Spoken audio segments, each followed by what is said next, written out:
What is up, YouTube? It's your boy Pass. That's Play Action Snap Scouting. And in today's video, we're starting a new series called Mock Draft Mondays. Every Monday, I'm giving you guys my own personal NFL mock drafts. We're going to go through each pick 1 through 32 for each team. Not every team has a first round pick, but we're going to give each team that has a first round pick, we're going to pick for them like we're the GM. We're going to put the GM cap on, and I'm going to pick what I think is best for that team.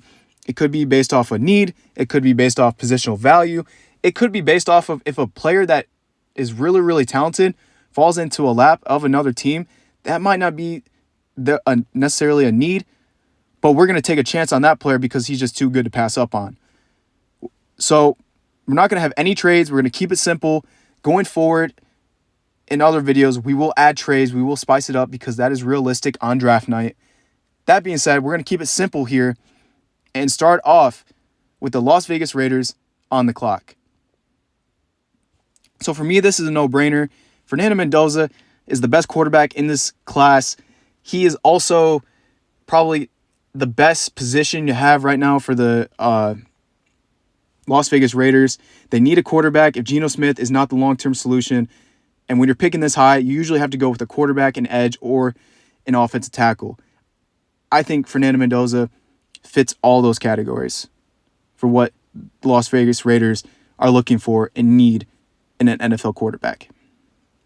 At number 2, we have the Jets. Now, if Dante Moore was in this draft class, I wouldn't hesitate to draft him. Unfortunately, he decided to stay in college, and I don't feel comfortable taking another quarterback this high in this class. That's just how it is right now. So if I'm the New York Jets, I would either A, trade back, which we're not doing in this video, but that being said, if you had to stay put, I'm picking the best defensive player available. Give me Arvell Reese from Ohio State. He's an edge rusher. He's a linebacker. He could do it all. He's a freak of nature. He's going to go really, really high and make a team really, really happy. That gives Aaron Glenn a really great defensive piece to have on his team going forward. At number 3, we have the Arizona Cardinals. Again, Kyler Murray, we don't know what that's going to look like going forward. We do know that their offensive line struggles quite a bit this season. They didn't have a lot of good PFF grades when it came to their blocking and their pass protection. So why not give them probably at least arguably the best lineman in this class would be Spencer Fano, tackle from Utah. He could really help upgrade in case one of their guys goes into free agency and they're not able to sign him back. He can protect Kyler Murray or whoever else they bring in as their quarterback. And yeah, that's a really good pick. It's value. I know on here it says that he's a 17th overall. I actually have him as a top 10 pick. I'm just that high on him. At number 4, we have the Tennessee Titans, who had the number 1 overall pick last year. So they do have some needs. I think here's probably a position where you could honestly probably give them a defensive player like Ruben Bain Jr. He's my number 1 edge player. I think he goes in the top 5. I wouldn't mind drafting him here. That gives them a good defensive piece, an edge rusher, a guy who can help stop the run as well. I could also see him going with the pass catcher to help Cam Ward out a little bit in the passing game. But yeah, as of right now, I'm going Ruben Bain Jr. Number 5, we have the New York Giants, led by John Harbaugh. He just signed a 5-year contract extension right after being let go by the Baltimore Ravens. Kind of crazy how the NFL coaching carousel spins like that. But I think he's going to do a really good job with a really good, young, solid New York Giant roster. They're picking number 5. I think you got to give Jackson Dart a weapon here, someone who can really help solidify this offense and keep it going and progress as he goes through his NFL career. Cardinal Tate, in my opinion, is the best receiver in this draft. He has glue on his hands. He does not drop passes. He's not a burner, but they do have other guys like Malik Neighbors, who's a little bit more of a speedster. So yeah, give me Carnell Tate from Ohio State. Really great pass catcher. Would be a great addition to the New York Giants. On the clock, we have the Cleveland Browns at pick number 6. To be honest, they have a lot of different holes on both sides of the ball, specifically on the offensive side, with some guys potentially retiring on the offensive line. I do think that it would be probably their best interest to invest in a offensive lineman. I think Francis Magoa, sorry if I botched his name, from Miami, is a really good tackle. Again, has a lot of experience, highly graded. We'll check him out. Had an 83.1 overall grade and played mostly right tackle, so he's kind of projected to probably play right. I think he'd probably be a really great addition to this team, especially if they have some guys retire on that offensive line. And then pick number 7, we have the Washington Commanders on the clock. They have some needs, and there's some players on the board that I think that could really fit what they're trying to do. You know, David Bailey, he's a speed rusher. He's really, really highly productive when he's coming off the end, bending. He's just got that natural pass rushing ability. He's just not really refined as a run-stopping end, so he kind of has some limited value in early downs. But I do think that if they want to get better on the defense, they could add a guy like him, and he's highly rated. So I would take David Bailey from Texas Tech with that pick. They could go some other options, but you can never go wrong with an edge rusher in the top 10. At number 8, we have this New Orleans Saints. I think here's a great spot for us to take a receiver. Jordan Tyson from Arizona State. He's a great receiver. Transferred from Colorado. He's tall. He can go up. He can leap. He's going to get a really great vertical jump in the NFL Combine. And yeah, he's kind of just, he does have some issues sometimes with drops. But overall, highly productive receiver. He's tall. He's going to give whoever the quarterback, whether it's Tyler Sowell or someone else, an option to throw to down in the bayou. So with that being said, number 9, it's crazy to see the Chiefs picking this high. I don't think I've ever seen them pick this high in almost a decade, but, you know, they unfortunately are kind of in a spot where they need some help. And I think that here, you know, I mean, honestly, I love Jeremiah Love, pun intended. I think he could be a great offensive weapon, especially if Isaiah Pacheco, I don't know the situation with his contract or if he's hurt, but why not give Patrick Holmes a guy on offense that can kind of maybe take some stuff off his plate and just be another threat on offense for defenses to account for. I would put Jeremiah Love with the Chiefs and give them another weapon to kind of bolster up that offense and get them going again. At number 10, we have the Bengals.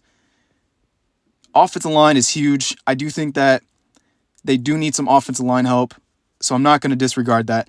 That being said, I think Peter Woods is a great defensive interior player. He has, the whole Clemson defense had a very down year this year, but Peter Woods is very solid. Had a 72.2 grade. Not a very high sack guy, but he's going to control the gap. He's going to be disruptive. Plays mostly in the B gap. I think that he'd be a great addition to the Cincinnati Bengals as the roster unfolds and goes to a team where, they need some help on that defensive line as well. So with the Miami Dolphins on the clock,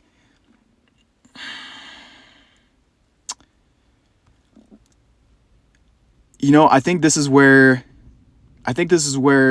Mekhi Lemon comes off the board. Again, he's a great receiver. He is a little bit undersized, but he definitely plays bigger than his size. He's a really great, solid receiver. He can play outside. He can play slot. Very good red zone threat. Can go up and get the ball. Highly productive with USC. I would take him, especially with the whole situation with not knowing if Tyreek Hill will be traded or if he'll stay in Miami.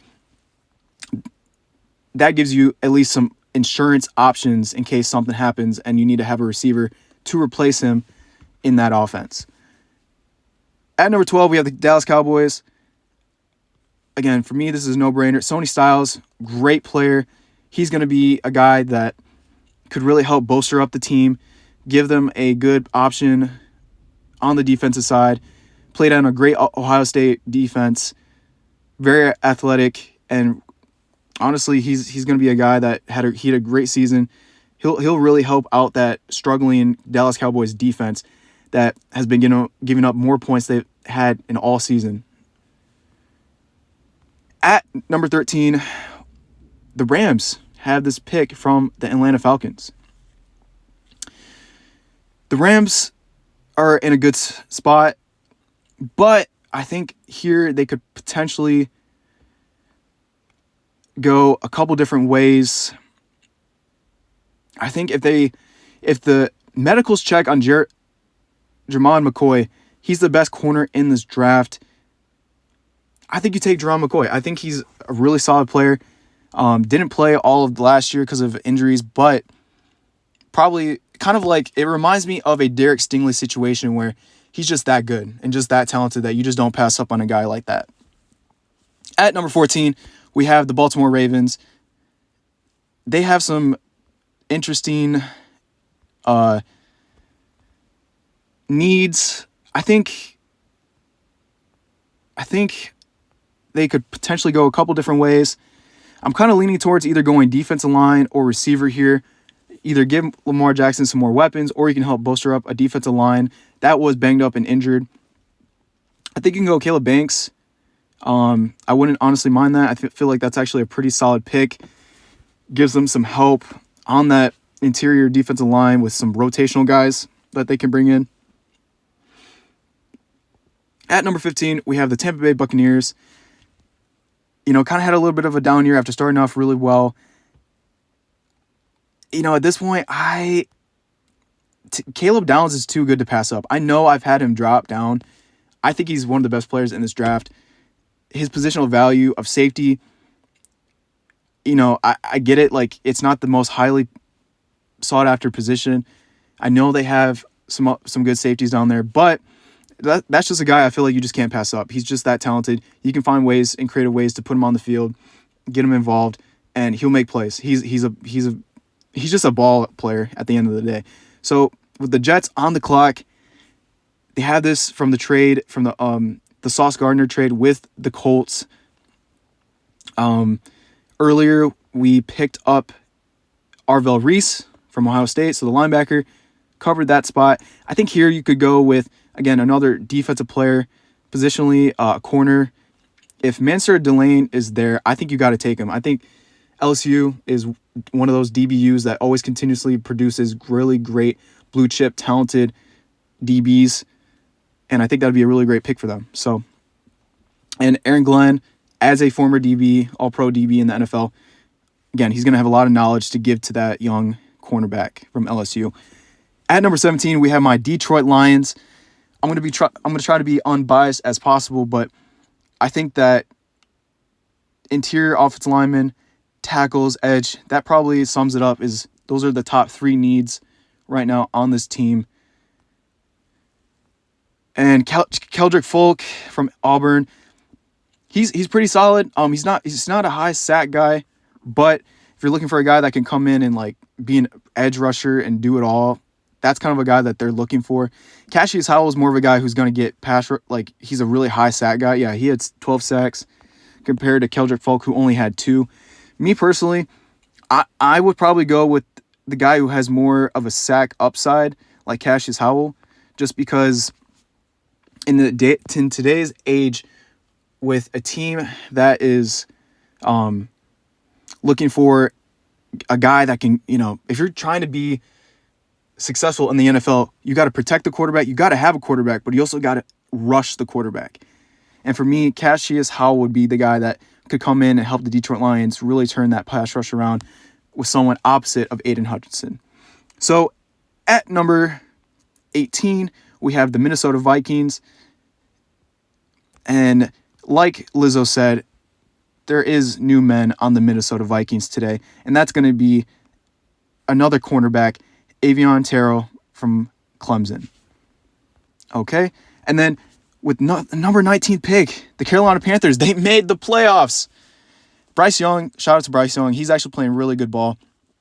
I had him as my number one quarterback back when he was drafted. Really great guy. Took a while to develop. I feel like he's still making strides, but he showed to everyone, including myself, that he can play. And I think if you give him another option at receiver here, he can really do some damage. So let's go with Denzel Boston from Washington. Super solid receiver. Good experience. And then, of course, we got with the Michael Parsons trade, the Cowboys traded with the Green Bay Packers. So they have their pick. So they're double dipping here. They can go a couple different options, couple different ways. Personally, I think with Keldrick Falk there, he'd be a really good fit for what they want to do defensively. That would really help them out. So that gives them two really good defensive players to really help bolster out that defense. If you're a Cowboys fan, I really don't think you could be upset with that. And with the 21st pick, we have the Pittsburgh Steelers. They are on the clock. Aaron Rodgers situation, we don't really know what's going to happen there. We do know that they have some gaps at receiver, tackle, and DB as well. You know, this is kind of where you start to think, okay, well, who could we add? What position, what player could we put in there that would really benefit being in the Steel City? So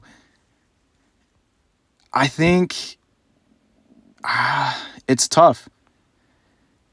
I think you could probably go with... I would feel comfortable enough taking Kaden Proctor. I feel like he's a guy, again, had a really good season. Has played primarily left tackle. He could really help bolster up that offensive line, help with the trenches. And if he's got to, if someone has to kick inside, I'm sure that they could work something out there. At number 22, we have the Chargers on the clock. They kind of need some offensive line, defensive line help. Caden McDonald from Ohio State, again, he's a dog. Had 2 sacks, 12 hurries. Had a really high overall grade this season. Really like him as a prospect. Think he can come in and play and do some good stuff. So at 22, we'll go Caden McDonald. At 23, the Philadelphia Eagles. Howie Roseman, probably the best GM in the NFL. For some reason, players just seem to fall down to him, and he seems to hit on every single draft pick that he picks on. They do have some needs. Primarily, their biggest need is probably tight end. I think Kenyon Sadiq is a freak. Seeing him play with Dante Moore and just throwing the ball to him, and he's just built different, and he's going to test really, really well at the NFL Combine. If you want to have a pass-catching threat to go along with that already scary offense, I think Kenyon Sadiq and Dallas Goedert could be a two-way monster. At 24, we have the Cleveland Browns. Thank you to the Jacksonville Jaguars. And in our previous pick, we added a tackle. And I think, honestly, if the Cleveland Browns were able to double dip and get another offensive lineman to help bolster up, they got to go with the guy from Penn State. Lone is a great interior offensive lineman. He's going to test really well. I think he's really, really tall, really big. And yeah, he had a really good season, despite the fact that the Penn State team as a whole declined and had a regression. So he was one of those lone bright spots on that team. At number 25, right now, we have the Chicago Bears. I think that, there's a couple guys that they could go with. They really need defensive help. Their defense has been suspect all year. I think TJ Parker is one of those guys that you could add to. You could kind of probably add in. Colton Hood's really good too. But I think you got to go edge rusher here and help solidify, even though they run a specific defense. I'm sure they can find ways to get creative and put him in positions to succeed as a player, even after having a little bit of a down year at Clemson this year. At 26, we have the Buffalo Bills, lost in a heartbreaker on Saturday with Josh Allen having so many turnovers. But man, when you're one of the best quarterbacks in the league, you're going to get scrutinized for when you don't perform at your best. And the team right now, they need to look forward and continue to go and get better. And so I think receiver-wise, Casey Concepcion, great player for the Texas A&M Aggies, who had a really great season. He would really benefit from being a pass-catching option for Josh Allen, who could be someone who could be consistent and help out the offense in times where they need someone who can be clutch. At 27, we have the 49ers on the clock. So many injuries. They're the most injured team in the NFL, yet they perform day in and day out every season. They always go to the playoffs and play well. I think that you could go with a couple different options here. Positional-wise, I don't really feel comfortable with any of the guys kind of still on the board. I do think that, they could probably go with... It wouldn't help if they did have another edge rusher just to give them some rotational help with all the injuries that they've had. So, with that being said,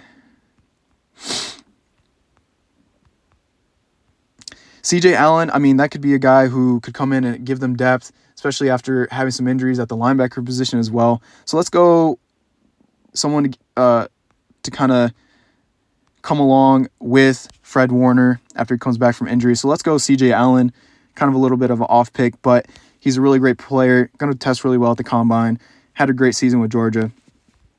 And then right now we have the Texans on the clock. They have some needs too at the offensive defensive line. I think Christian Miller would be another great option, another Georgia Bulldog here, going back-to-back on the team. And then with the LA Rams, they have their own pick at 29.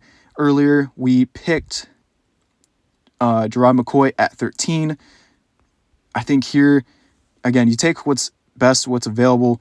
And Kalo Lamu from Utah, he can play tackle.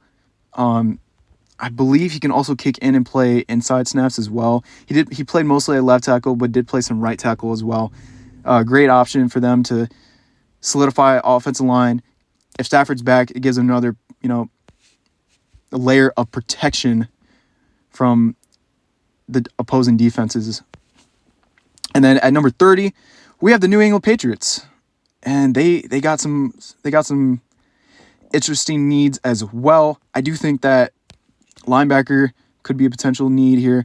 I really like Colton Hood from Tennessee, though it's not really a need per se, but they need to get someone who can come in and help out, protect Drake May.